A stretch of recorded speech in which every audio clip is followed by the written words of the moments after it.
Hi dear students, next നമുക്ക് പഠിക്കാനുള്ളത് cost unit. എന്താണ് കോസ്റ്റ് യൂണിറ്റ് എന്ന് പറഞ്ഞാൽ, ഇപ്പോൾ കോസ്റ്റ് എക്സ്പ്രസ് ചെയ്യുന്നതിന് വേണ്ടിയിട്ട് അല്ലെങ്കിൽ അസർട്ടൈൻ ചെയ്യുന്നതിന് വേണ്ടി ഉപയോഗിക്കുന്ന യൂണിറ്റാണ് കോസ്റ്റ് യൂണിറ്റ്. അതായത് ക്വാണ്ടിറ്റിയെയാണ് നമ്മൾ യൂണിറ്റിൽ എക്സ്പ്രസ് ചെയ്യുന്നത്. അപ്പോൾ പലതരത്തിലുള്ള ക്വാണ്ടിറ്റീസ് നമ്മൾ പല യൂണിറ്റ് യൂസ് ചെയ്തിട്ട് എക്സ്പ്രസ് ചെയ്യാറുണ്ട്. ഇപ്പോൾ ഡിസ്റ്റൻസ് നമ്മൾ എക്സ്പ്രസ് ചെയ്യുന്നത് മീറ്റേഴ്സ്, കിലോമീറ്റേഴ്സൊക്കെ യൂസ് ചെയ്തിട്ടാണ്. അതുപോലെ ടൈം മെഷർ ചെയ്യുന്നത് അവേഴ്സ്, മിനിറ്റ്സ്, സെക്കൻഡ്സ് ഒക്കെ യൂസ് ചെയ്തിട്ടാണ്. അപ്പോൾ അതുപോലെ വെയിറ്റ് കിലോഗ്രാം, ഗ്രാംസ് ഒക്കെ യൂസ് ചെയ്തിട്ടാണ് നമ്മൾ വെയിറ്റ് എക്സ്പ്രസ് ചെയ്യാറുള്ളത്. അങ്ങനെ പലതരത്തിലുള്ള ക്വാണ്ടിറ്റീസ് നമ്മൾ പല യൂണിറ്റിലായിട്ടാണ് എക്സ്പ്രസ് ചെയ്യുന്നത്. ഇവിടെ നമ്മൾ കോസ്റ്റ് എക്സ്പ്രസ് ചെയ്യുന്നതിന് വേണ്ടിയിട്ട് ഉപയോഗിക്കുന്ന യൂണിറ്റാണ് കോസ്റ്റ് യൂണിറ്റ് എന്ന് പറയുന്നത്. ഓക്കെ, അപ്പോൾ നിങ്ങൾ നോട്ടിലേക്ക് എഴുതേണ്ടത് ഫോർ ദ സെക്കൻഡ് പാരഗ്രാഫ് മാത്രം, അതും എന്താണ് കോസ്റ്റ് യൂണിറ്റ് എന്നുള്ളതും അതിൻ്റെ ആ ഡെഫിനിഷനും മാത്രമാണ് നിങ്ങൾ നോട്ടിൽ എഴുതേണ്ടത്. Okay, cost unit is the unit in which the cost is expressed as ascertained. Cost express ചെയ്യുന്നതിനും അസർട്ടൈൻ ചെയ്യുന്നതിനും യൂസ് ചെയ്യുന്ന യൂണിറ്റാണ് cost unit. CIMA London defines cost unit as A unit of quantity of product, service or time. അതായത് ഒരു product അല്ലെങ്കിൽ service ടൈമിൽ ആയിട്ട് related ആയി വരുന്ന കോസ്റ്റ് അസർട്ടൈൻ ചെയ്യുക അല്ലെങ്കിൽ എക്സ്പ്രസ് ചെയ്യുന്ന യൂണിറ്റിനെയാണ് എന്ത് പറയുന്നത്, കോസ്റ്റ് യൂണിറ്റ് എന്ന് പറയുന്നത്. അപ്പോൾ ഈ ഡെഫിനിഷൻ വരെ നിങ്ങൾ നോട്ടിലേക്ക് എഴുതാം. നെക്സ്റ്റ് കുറച്ച് ഇൻഡസ്ട്രീസും അതിൻ്റെ കോസ്റ്റ് യൂണിറ്റും തന്നിട്ടുണ്ട്. Okay, in relation to which cost may be ascertained or expressed, അതുവരെയാണ് നിങ്ങൾ എഴുതേണ്ടത്. കോസ്റ്റ് യൂണിറ്റ് എന്താണെന്നുള്ളതും അതിൻ്റെ ഡെഫിനിഷനുമാണ് നിങ്ങൾ ആദ്യം എഴുതേണ്ടത്. പിന്നെ ആ ഇൻഡസ്ട്രീസ് ഒരു 3-4 ഇൻഡസ്ട്രീസ് എഴുതുക, അതിൻ്റെ കോസ്റ്റ് യൂണിറ്റ് എഴുതാം. ഓക്കെ, ഇപ്പോൾ 2-3 ഞാൻ വായിക്കാം. സിമൻറ്റ് ഇൻഡസ്ട്രീസ്, അതിൻ്റെ യൂണിറ്റ്സ് എങ്ങനെ വരുന്നത്, പെർ ടൺ അല്ലെങ്കിൽ പെർ ബാഗ് വെച്ചിട്ടാണ് നമ്മൾ യൂണിറ്റ്സ് കണക്കാക്കുന്നത്. ഇപ്പോൾ ഷുഗർ ഇൻഡസ്ട്രീസ് ആണെങ്കിൽ പെർ ടണ്ണിലാണ് കണക്കാക്കുന്നത്. ടെലിവിഷൻ, റേഡിയോസ് ഒക്കെ ആണെങ്കിൽ പെർ സെറ്റ് എന്ന് പറഞ്ഞിട്ടാണ് കണക്കാക്കുന്നത്. പെയിൻ്റ് ആണെങ്കിൽ പെർ ലിറ്റർ അല്ലെങ്കിൽ ഗാലൻ. കെമിക്കൽസ് ആണെങ്കിൽ per litre, gallon, kilogram, ton ഒക്കെ യൂസ് ചെയ്യാറുണ്ട്. ഓട്ടോമൊബൈൽസ് ആണെങ്കിൽ പെർ നമ്പർ. മൈൻസ് ആണെങ്കിൽ പെർ ടൺ. അങ്ങനെ ഓരോന്നും തന്നിട്ടുണ്ട്. കുറേ ഇൻഡസ്ട്രീസ് തന്നിട്ടുണ്ട്, അതിൻ്റെ കോസ്റ്റ് യൂണിറ്റ്സുകളും തന്നിട്ടുണ്ട്.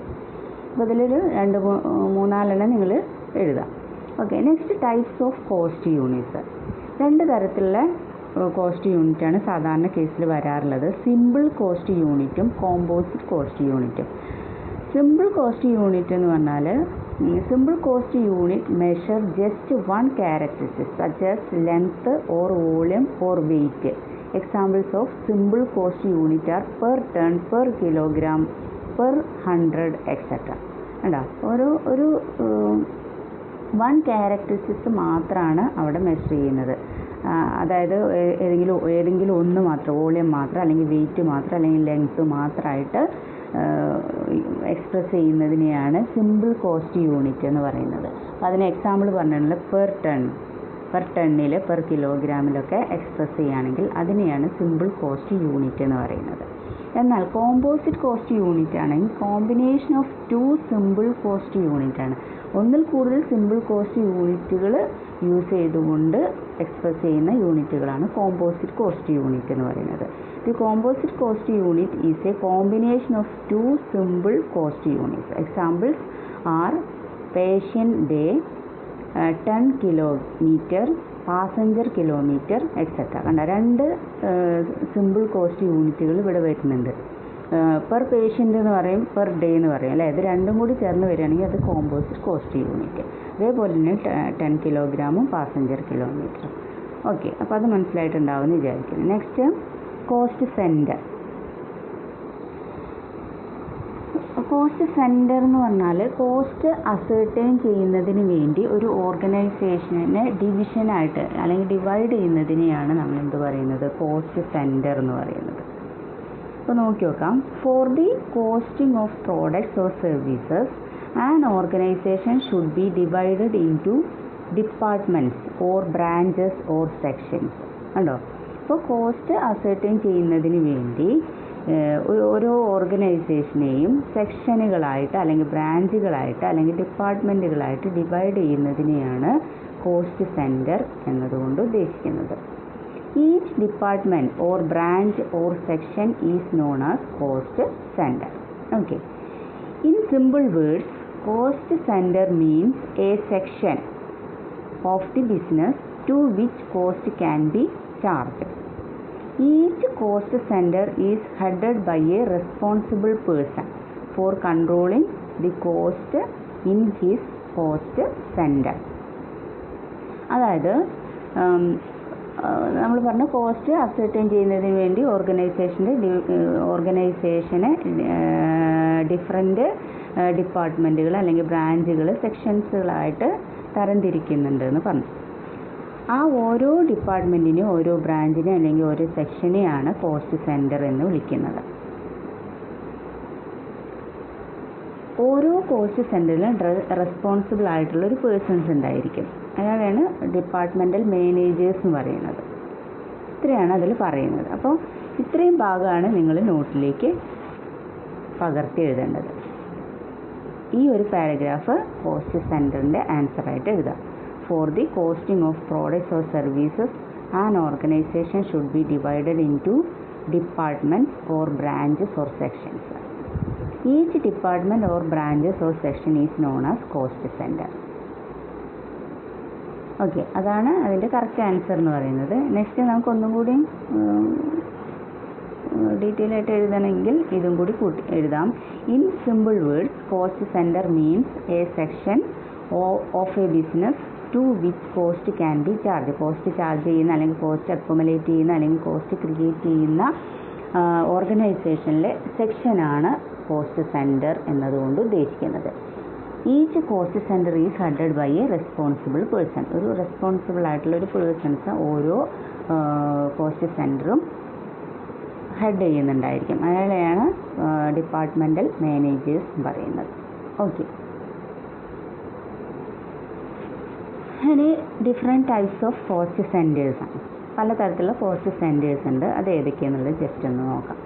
Operation cost centres, process cost centres, production cost centres, service cost centres, personal cost centres, impersonal cost centres. ഇപ്പോൾ ഓപ്പറേഷൻ കോസ്റ്റ് സെൻറ്റേഴ്സ് എന്ന് പറഞ്ഞാൽ ഓരോ ഓപ്പറേഷനും, ഇപ്പോൾ ഓരോ പ്രോഡക്റ്റ് ഉണ്ടാക്കുന്ന ഡിഫറെൻറ്റ് ഓപ്പറേഷൻസിലൂടെയാണ് കടന്നു പോകുന്നത്. നമ്മൾ ഓപ്പറേഷൻ കോസ്റ്റ്, ഓപ്പറേറ്റിംഗ് കോസ്റ്റ് എന്നൊക്കെ പറഞ്ഞിട്ട് മുന്നേ പഠിച്ചിട്ടുണ്ടായിരുന്നു. ഓരോ ഓപ്പറേഷനും ഓരോ കോസ്റ്റ് സെൻറ്റേഴ്സാണ്. Next process cost centres. പല തരത്തിലുള്ള പ്രോസസ്സിലൂടെ കടന്നു പോകുന്നു അല്ലേ. ഓരോ പ്രൊഡക്ഷൻ, ഇപ്പോൾ നമ്മൾ പറഞ്ഞു പരുത്തിയിൽ നിന്ന് ആണ് നൂലുണ്ടാക്കുന്നത് അല്ലേ, അത് ഒരു പ്രോസസ്സാണ്. പിന്നെ ആ നൂല് യൂസ് ചെയ്തിട്ട് നമ്മൾ തുണികൾ ഉണ്ടാക്കുന്നു, അത് വേറൊരു പ്രോസസ്സാണ്. അപ്പോൾ ഓരോ പ്രോസസ്സ് എന്താണ്, ഓരോ കോസ്റ്റ് സെൻറ്റേഴ്സാണ്. Next production cost centre. ഓരോ പ്രൊഡക്ഷൻ സെൻറ്റേഴ്സും ഇപ്പോൾ പലതരം പ്രൊഡക്ഷൻ ഡിപ്പാർട്ട്മെൻറ്റ് ഉണ്ടായിരിക്കും, സെയിൽസ് ഡിപ്പാർട്ട്മെൻറ്റ് ഉണ്ടായിരിക്കും അല്ലേ, HR ഡിപ്പാർട്ട്മെൻറ്റ്, അങ്ങനെ ഓരോ ഡിപ്പാർട്ട്മെൻറ്റുകൾ ഓരോന്നും എന്താണ്, ഓരോ ഇപ്പോൾ പ്രൊഡക്ഷൻ്റെ സംബന്ധിച്ചാണെങ്കിൽ ഒരു പ്രൊഡക്ഷൻ സെൻറ്റർ എന്ന് പറയുന്നത് എന്താണ്, ഒരു പ്രൊഡക്ഷൻ കോസ്റ്റ് സെൻറ്ററാണ്. Next service cost, service provide ചെയ്യുന്ന സെൻറ്റർ ആണെങ്കിൽ അതൊരു കോസ്റ്റ് സെൻറ്ററാണ്. പേഴ്സണൽ കോസ്റ്റ് സെൻറ്റേഴ്സ്, പലതരത്തിലുള്ള പേഴ്സൺസ് ഉണ്ടായിരിക്കും, ഗ്രൂപ്പ് ഓഫ് പേഴ്സൺസ് ഉണ്ടായിരിക്കും, ഇൻഡിവിജ്വൽ ആയിട്ടുള്ള പേഴ്സൺസും ഉണ്ടായിരിക്കും. ഇപ്പോൾ departmental foremans, salesmans, supervisors, factory managers, ഇങ്ങനെ ഒരുപാട് ആൾക്കാരുണ്ടായിരിക്കും. ഓരോരുത്തരും എന്താണ്, കോസ്റ്റ് സെൻറ്ററാണ്. ഇത് ഗ്രൂപ്പ് ഓഫ് പേഴ്സൺ, ഇപ്പോൾ ഡിപ്പാർട്ട്മെൻറ്റൽ ഫോർമാൻ എന്ന് പറഞ്ഞാൽ പല ഡിപ്പാർട്ട്മെൻറ്റുകളുണ്ടായിരിക്കും അല്ലേ. അതുപോലെ സെയിൽസ്മാൻ, സെയിൽസ്മാൻ ഒന്നിച്ചുള്ള ഒരു കൂട്ടം ആണ് സെയിൽസ്മാൻസ് എന്ന് പറഞ്ഞാൽ. അപ്പോൾ അതൊക്കെ എന്താണ്, ഓരോ cost സെൻറ്റേഴ്സാണ്. Supervisors,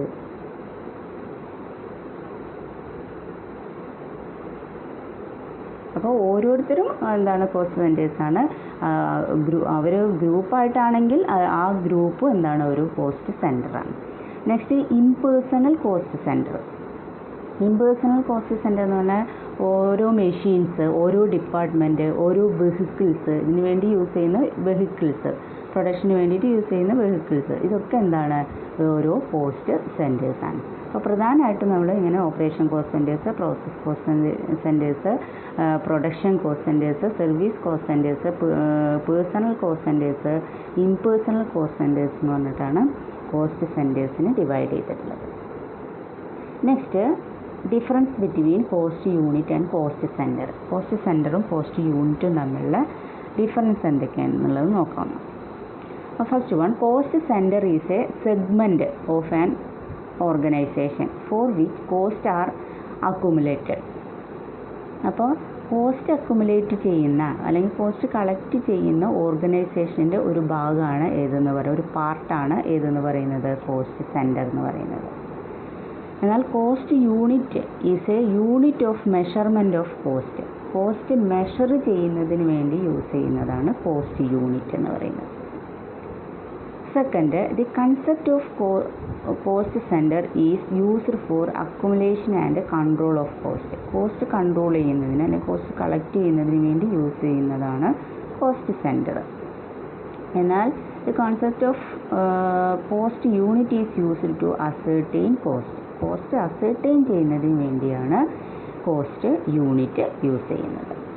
third one, different cost centres may be involved in the production of A product. ഒരു പ്രോഡക്റ്റ് പ്രൊഡ്യൂസ് ചെയ്യുന്നതിൽ ഡിഫറെൻറ്റ് കോസ്റ്റ് സെൻറ്റേഴ്സ് ഇൻവോൾവ്, ഒരുപാട് കോസ്റ്റ് സെൻറ്റേഴ്സ് ഉണ്ടായിരിക്കും. ഒരു പ്രോഡക്റ്റ് പ്രൊഡ്യൂസ് ചെയ്യുമ്പോൾ ആ ഓർഗനൈസേഷനിൽ ഒരുപാട് കോസ്റ്റ് സെൻറ്റേഴ്സ് ഉണ്ടായിരിക്കും. എന്നാൽ a product will have only one cost unit. എന്നാൽ ഒരു പ്രോഡക്റ്റിൽ കോസ്റ്റ് യൂണിറ്റ് ഒന്ന് മാത്രമേ ഉണ്ടായിരിക്കൂ. Next fourth point, cost centres are created for assisting the management in the functions of budgeting and controlling. Management ഫങ്ഷൻസായ ബഡ്ജറ്റിങ്ങും കൺട്രോളിങ്ങിനും വേണ്ടിയാണ് ഏത് ക്രിയേറ്റ് ചെയ്യുന്നത്, കോസ്റ്റ് സെൻറ്റേഴ്സ് ക്രിയേറ്റ് ചെയ്യുന്നത്. ബഡ്ജറ്റ് തീരുമാനിക്കുന്നതിന് വേണ്ടിയിട്ട്, കോസ്റ്റ് കൺട്രോൾ ചെയ്യുന്നതിന് വേണ്ടിയൊക്കെയാണ് കോസ്റ്റ് സെൻറ്റേഴ്സ് ക്രിയേറ്റ് ചെയ്യുന്നത്. എന്നാൽ cost units are determine not for budgeting and controlling. Budgeting അല്ലെങ്കിൽ കൺട്രോളിങ്ങിന് വേണ്ടിയല്ല ഏത് യൂസ് ചെയ്യുന്നത്, കോസ്റ്റ് യൂണിറ്റ് ഡിറ്റർമിൻ ചെയ്യുന്നത്. Next fifth point, formulation of cost centres depends upon the nature and techniques of production process, size of the organisation and structure of the organisation. അപ്പോൾ cost centres depend ചെയ്തിട്ടുള്ളത് ആ ഓർഗനൈസേഷൻ്റെ size, structure, അവിടുത്തെ techniques, ഇതിൻ്റെയൊക്കെ ബേസിലാണ് cost centres formulate ചെയ്യുന്നത്.